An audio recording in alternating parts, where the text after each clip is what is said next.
Je m'appelle Chloé et j'ai 27 ans. J'ai découvert que tout mon avenir m'avait été volé un mardi après-midi, assise dans le bureau d'un avocat qui sentait le vieux café et le détergent pour moquette, en voyant le visage de ma mère devenir complètement blanc. Mais laissez-moi revenir en arrière, car cette histoire n'a pas commencé ce jour-là. Elle a commencé au moment où ma sœur, Léa, est née et où mes parents ont décidé, sans jamais le dire à voix haute, qu'elle était celle sur qui il fallait investir. En grandissant, Léa était tout. Elle était la major de promotion, la championne du club de rhétorique, la fille qui annonçait à l'âge de 9 ans qu'elle deviendrait médecin. Et mes parents la regardaient comme si elle venait de guérir le cancer sur le champ. J'étais douée pour certaines choses aussi. Je peignais, j'écrivais, j'avais de bonnes notes au lycée. Mais chaque fois que je ramenais quelque chose dont j'étais fière, la réponse était toujours le même sourire distrait. Celui que l'on donne à un enfant quand on pense vraiment à autre chose.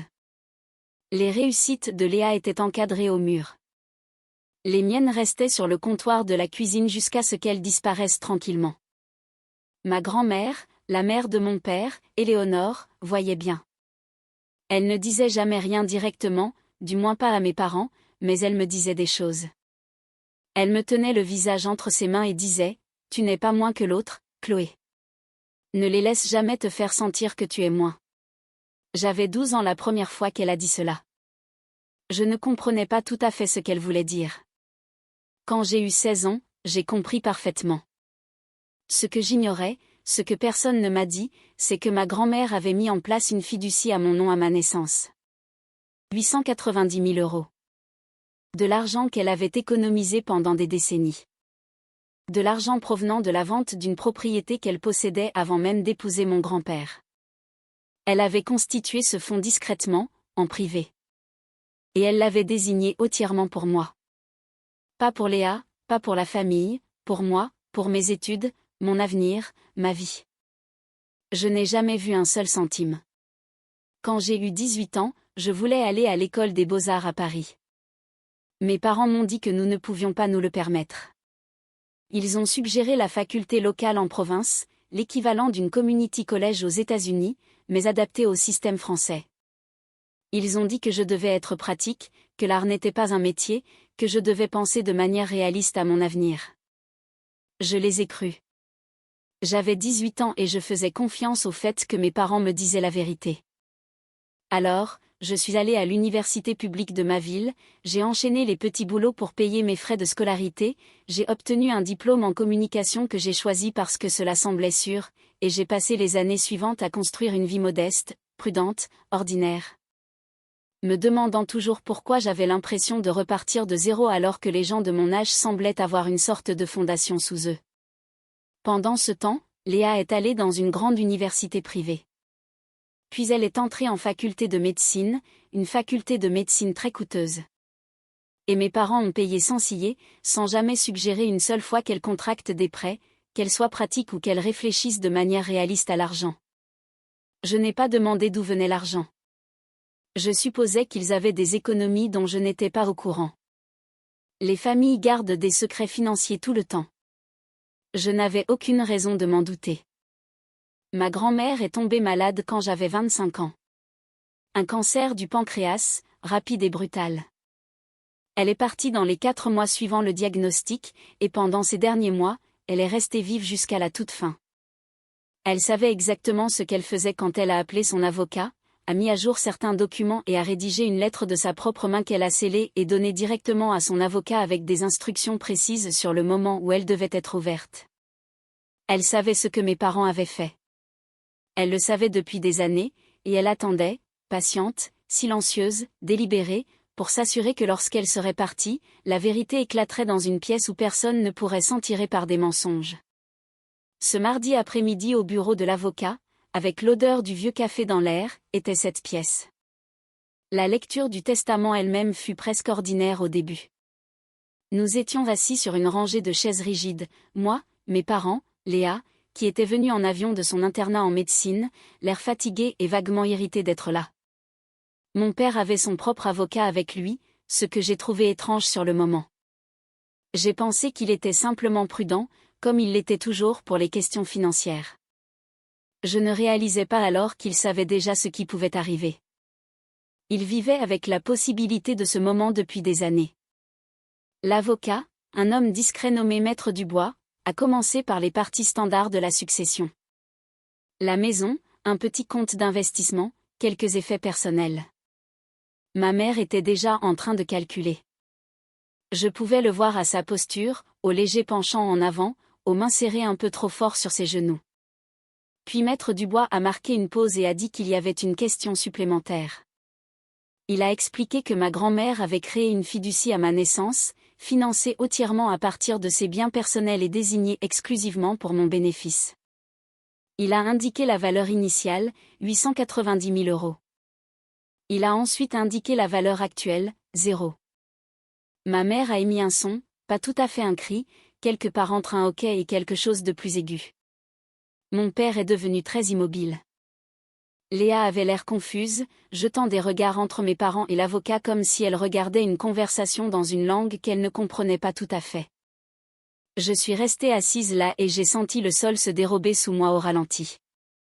Maître Dubois a continué très calmement, comme le font les avocats lorsqu'ils livrent des informations qui vont changer la forme d'une famille de manière permanente.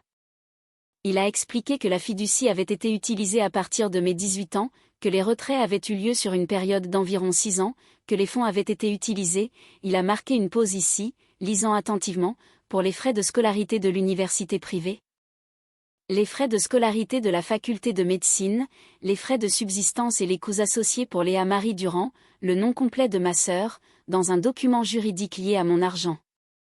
Mon père a immédiatement appelé son avocat. Il y a eu des chuchotements. Ma mère avait cessé de faire des sons et était devenue complètement rigide. Léa avait compris assez de ce qui se passait pour avoir légèrement reculé sa chaise de la table, comme si elle essayait de se distancier physiquement de ce qui était dit. Puis Maître Dubois a dit qu'il y avait un dernier point. Il a dit, ma grand-mère a laissé une lettre écrite de sa main avec l'instruction qu'elle soit lue à voix haute dans son intégralité lors de cette réunion en présence de toutes les parties. Il l'a lue. Je ne vais pas répéter chaque mot ici car certaines parties contenaient des choses personnelles qu'elle me disait, des choses qu'elle voulait que j'entende et qui me semblent trop privées pour être entièrement partagées. Mais je vais vous dire ce qu'elle a dit à mes parents. Elle a dit qu'elle avait découvert ce qu'ils avaient fait quand j'avais 20 ans. Et Léa entamait sa 2e année de médecine. Elle avait confronté mon père en privé. Il n'avait pas nié. Il l'avait expliqué de la manière dont il expliquait toujours les choses, calmement, logiquement, avec des raisons qui semblaient presque raisonnables si on ne réfléchissait pas trop à ce qui se cachait réellement en dessous. Il avait dit que Léa en avait plus besoin. Il avait dit que mon avenir était flexible. Il avait dit qu'il arrangerait les choses plus tard. Ma grand-mère a écrit qu'elle avait décidé de ne pas porter l'affaire devant les tribunaux immédiatement parce qu'elle croyait mon père quand il disait qu'il arrangerait les choses. Elle a attendu, elle a observé. Il ne l'a jamais fait. Alors, elle a fait les choses à sa manière. La lettre expliquait qu'elle avait restructuré le reste de sa succession spécifiquement pour tenir compte de ce qui m'avait été pris. Tout ce qu'elle avait laissé, la maison, le compte d'investissement, les biens personnels, elle l'avait laissé entièrement à moi. Pas partagé, pas divisé, tout. Elle avait également, notait la lettre, déposé un rapport détaillé auprès de son avocat documentant l'historique complet des retraits de la fiducie, avec instruction que ce rapport soit mis à ma disposition pour que j'y donne suite par une voie légale si je choisissais de le faire. Papa s'est assis à mi-chemin de la lecture de la lettre. À la fin, il avait les mains sur le visage, et quand Maître Dubois a fini de lire, la pièce était complètement silencieuse. Et mon père a dit très doucement, juste au-dessus d'un murmure, elle l'a découvert, comme s'il l'attendait, comme si une partie de lui avait toujours su que ce jour viendrait. Je l'ai regardé assis là, et j'ai senti quelque chose basculer en moi. Pas de la rage exactement, quelque chose de plus calme et de plus permanent que la rage. J'ai pensé à chaque prospectus pour la faculté locale, à chaque fois où on m'a dit d'être pratique. Chaque année que j'ai passé à construire une petite vie prudente en croyant simplement que je n'avais pas reçu ce que Léa avait reçu, sans savoir que j'avais reçu quelque chose et que cela m'avait été retiré. J'ai depuis parlé avec mon propre avocat. La procédure est en cours. Léa a déclaré qu'elle ne savait pas d'où venait l'argent et je la crois. Je crois au moins cette partie-là. Mes parents ont offert des explications, puis des excuses, puis d'autres explications. J'ai écouté tout cela. Mais je reviens sans cesse aux mains de ma grand-mère tenant mon visage. Tu n'es pas moins que l'autre, Chloé. Elle savait déjà à ce moment-là ce qu'elle allait faire. Elle me protégeait déjà. Certaines personnes attendent toute leur vie que quelqu'un croie aussi complètement en elles. J'ai eu cela. Je ne le savais juste pas jusqu'à la toute fin. Et d'une certaine manière, le savoir maintenant est suffisant pour tenir debout. Cette histoire n'est pas terminée, mais pour la première fois depuis longtemps, j'ai enfin l'impression qu'elle est mienne. Si cette histoire vous a marqué, si elle vous a fait vous sentir vue, en colère ou comprise, abonnez-vous à cette chaîne. Chaque semaine, nous vous racontons des histoires vraies de personnes réelles, naviguant dans les affaires de famille, la trahison et le long chemin du retour vers soi-même.